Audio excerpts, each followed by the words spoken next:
Most of the items on this list, for people who already own them, are not going to feel glamorous. Like, anyone who owns a wire rack probably doesn't get excited by it. But after having one, it's hard to imagine cooking without one. Its most common use case in this house is for parking freshly fried foods, since the excess oil drips off the metal grid. Years ago, in my pre-wire rack days, I'd crumple up some foil and lay paper towels on top, thinking, okay, this will probably be good enough, but the wire rack is unmatched.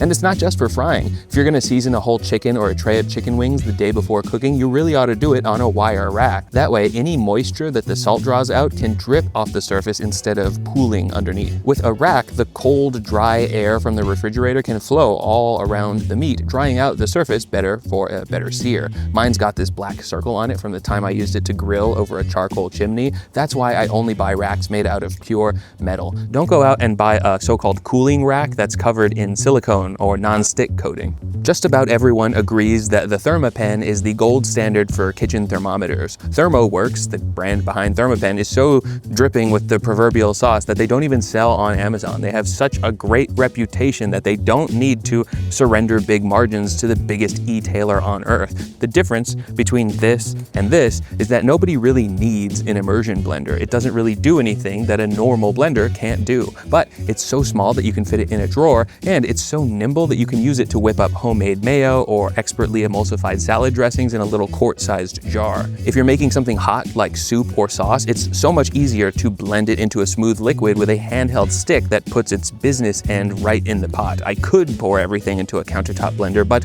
the likelihood that I'd make a huge mess is too high for my liking. Every immersion blender I've ever seen also comes with a whisk attachment, which is perfect for making whipped cream in a fraction of the time it would take for you to do it by hand. No stand mixer needed. Most kitchen gadgets become less exciting over time, but I still find new applications for this 7-year-old device. Here's me sprinkling soy lecithin into blueberry jalapeno juice to make a fancy foam for salmon crudo. This one won't be on anyone else's video listicle, a stepladder that folds up so I can keep it in the pantry. Here again, I can vividly remember what life was like before I had one, standing on a wobbly chair to reach something I needed to hunt down. But when you have a sturdy, well-made stepladder, you're only a few seconds away from being able to reach something way at the top of your cabinets with ease and stability.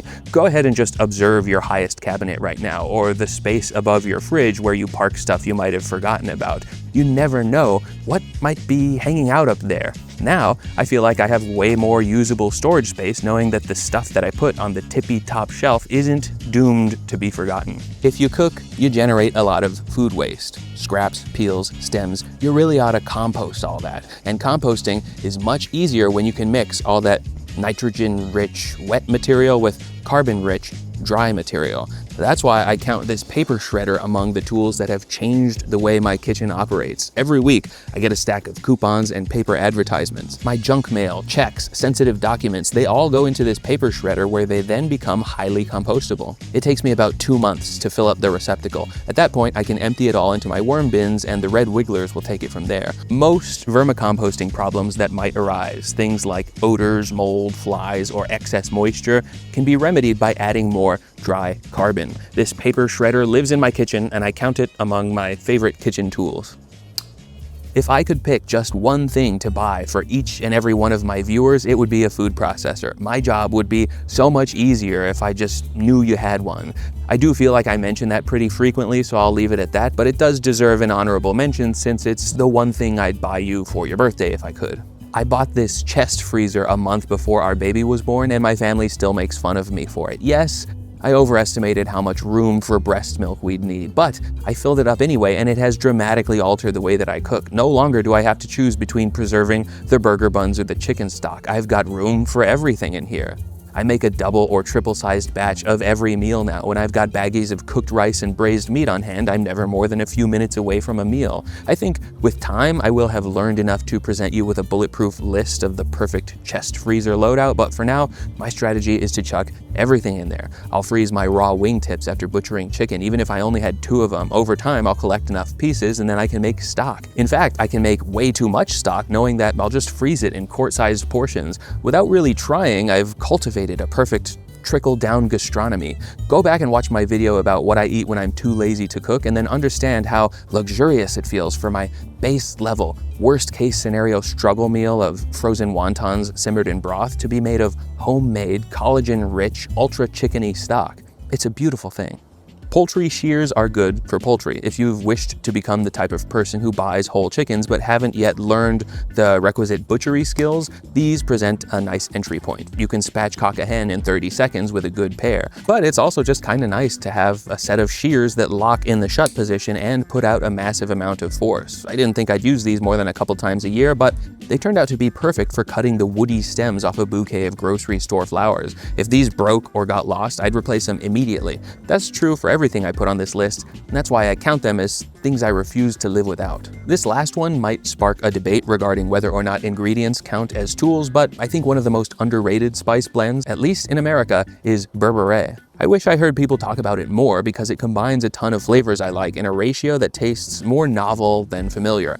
Peppers and cumin, okay, that's like a Mexican chili powder, but then ginger and cardamom show up and you're taken far east of Mexico. Each purveyor mixes their own blend of spices to make this, but look at the ingredients list on this one and tell me a first-timer would be able to anticipate the flavor just by reading the label. It's good stuff, and if you struggle to eat vegetables, it's even better. Dust some salted and oiled broccoli or cauliflower in Berbere and then roast or air fry it. And you'll be so overwhelmed by flavor that you won't be turning your nose up at the flavor of the veg itself. My favorite steak of the year so far was crusted in Berbere and then grilled on a wood fire. But even if you don't cook, you could dip pieces of cubed fruit in this powder like an Ethiopian tahine. Yum, yum, yum. Very good. If I can be honest, I hate talking about products. I worry that it makes viewers feel like buying stuff is the secret sauce. This might be the dumbest thing I ever bought. I shelled out a ton of cash for a Vitamix blender and thought, what the hey, why not get the custom-shaped Vitamix scraper for unparalleled hummus extraction? But it's no better at the task than any of my regular silicone spatulas. This rolling pin is another shameful purchase. It's sold as non-stick, but after using it just once, it becomes apparent that you need a rolling pin to stick a little bit in order for it to work.